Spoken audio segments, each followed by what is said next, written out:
G'day everyone. This is about what would have been about our third or fourth week to our great adventure down the Eyre Peninsula, one of our big trips. But unfortunately we did have to cut it short. Halfway across, or halfway through the trip when we just made it towards the east coast, I got a message from my sister on my phone and she just said, "Ring me." Normally she'll leave a great long message and then she'll send a big text message and a whole lot of stuff, but this time it was just simply "ring me." I just got some phone signal, so I rang her straight away and she said, "Oh, Dad's not well, he's in hospital. We're seeing how he goes, we're making him comfortable, and we'll know when the doctor see him."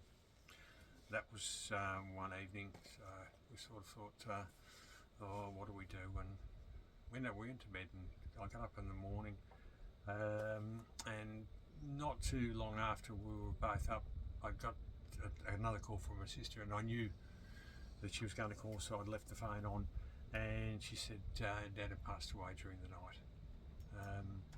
He had been pretty good, and it was fairly sudden. He went downhill very, very quickly, unfortunately through infections and that sort of thing. The night before we talked about maybe flying home out of Port Lincoln, or something like that, even though it horrified me, the thought of getting in anything smaller than a jumbo jet, and even they're hard to get to. But as it turned out, I still wouldn't have made it. No matter how fast the plane was and the trains and all that sort of thing, I would have missed that. We can only take comfort, and Dad didn't suffer and went fairly quickly and comfortably. And I remember talking to him about our trip and what we were going to do, and he was as excited about the trip even though he wasn't coming on it with us. Such a big traveller. Yeah, Great overseas trips. I used to be so jealous of his trips. They were amazing. He's done just about every part of, or he had done just about every part of the world, from Northern Territory cruises to the south of France in a little Farmhouse? Farmhouse right next to a church whose bell rang every hour, day and night. And don't forget Canada, where the bear caught the salmon spawning upriver. Yep, he wanted to go and watch them do that, and a whole heap of other stuff like that. We're a bit different. We like to see Australia more than Europe. And so this white brown land rather than the wide green land over. It's his fault getting me interested in Australia. Yeah, but it's the way it goes. So anyway, that night, after sort of figuring out and trying to sort out what we were going to do, I went down to the beach that night, or that afternoon, grabbed a stick and wrote a message in the sand for Dad, which will show you at the end of this, to let you know what it was. He was huge in theatre, and the message simply said, "Bye Dad, see you on starring on Heaven's Stage." He was huge in amateur theatre throughout the state, and TV shows. And TV shows and a whole heap of other stuff. That was his passion. I can't act to save my life. I'd probably fall over a script rather than read it. Yeah, that was Dad's love, that and travel. It's a huge message for people. Like, we're not full-time travellers yet, and when you're so far from home, it was weird this trip.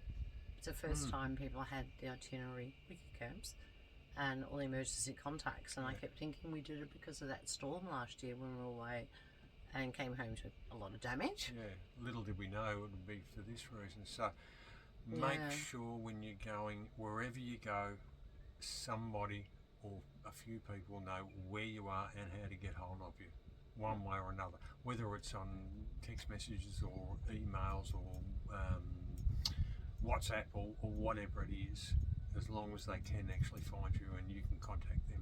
It's very important.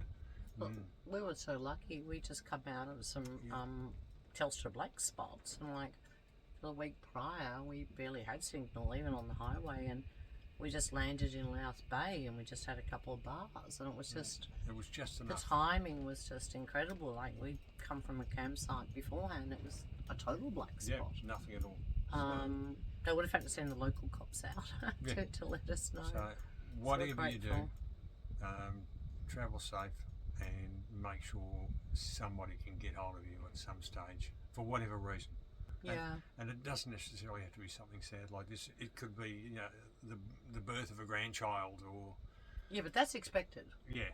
But it's expected, but never known exactly when. And we met some really great family. Shout out Trina Van. Yeah. 1 and 10, 10. sorry guys. And we actually gave them Marrickshire nights in Louth Bay because we paid for them, so, you know. Yeah. But yeah, thanking them and other people that we met on the way home for all their kind thoughts and well wishes for us.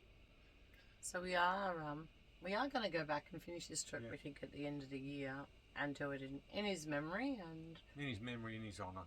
Yeah, and we've got unfinished business on the air, but it's just such a lesson when you're travelling. Even for us, that was only going to be like 6 weeks. It was cut short. Yeah, so You just don't know.